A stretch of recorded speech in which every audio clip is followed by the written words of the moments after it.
આજે આપણે બનાવશું મકાઈના ભજીયા. તો આના આપણે હવે સોલી લઈશું. સોલીને તૈયાર કરી લીધા છે, બધા દાણા આપણે કાઢી લીધા છે. તો હવે આપણે લઈશું એક બાઉલ. તો આ બાઉલની અંદર આપણે મકાઈના દાણા એડ કરશું. તેની અંદર આપણે તીખાશ માટે મરચાં એડ કરશું. આની અંદર આપણે નાખશું લીલું લસણ. હવે નાખશું આપણે લીલા ધાણા. સ્વાદ પ્રમાણે આપણે મીઠું એડ કરશું. હવે આની અંદર આપણે આદુ નાખશું. તો આદુ આપણે આ રીતના ખમણી લઈશું.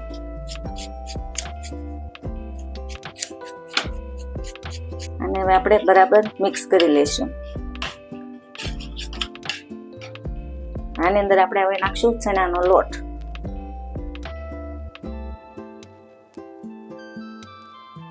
થોડુંક આપણે પાણી એડ કરશું અને સરસ મજાનું બેટર બનાવી લઈશું. આપણું બેટર બનીને તૈયાર થઈ ગયું છે. જો આ રીતનું આપણે બેટર બનાવવાનું છે.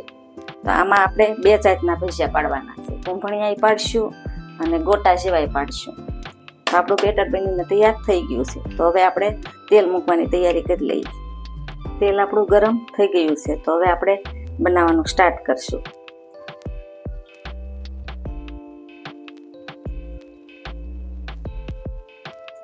આ રીતના આપણે છૂટા છૂટા ભજીયા બનાવવાના છે. આ કુંભણિયા ભજીયા આપણે મકાઈના બનાવ્યા છે.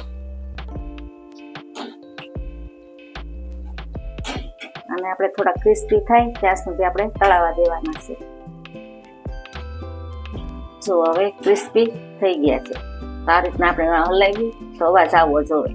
હવે આપણે બધા ભજીયા બહાર કાઢી લઈશું.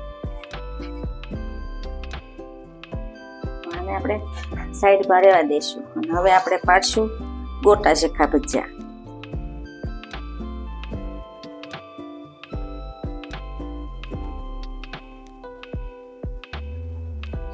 એક જ બેટરમાંથી આપણે બે જાતના ભજીયા પાડી શકીએ છીએ. ગેસ આપણે એકદમ ધીમો રાખવાનો છે, કારણ કે અંદર સુધી આપણે સરસ મજાના તળાઈ જાય. કેમ કે આ ભજીયા અંદર કાચા રહેતા હોય છે. તેના માટે આપણે ધીમો ગેસ રાખીને આને તળવાના. જુઓ હવે બ્રાઉન કલરના થઈ ગયા છે. તો આને પણ આપણે બહાર કાઢી લઈશું અને બધા ભજીયા આપણે આ રીતના બનાવી લઈશું.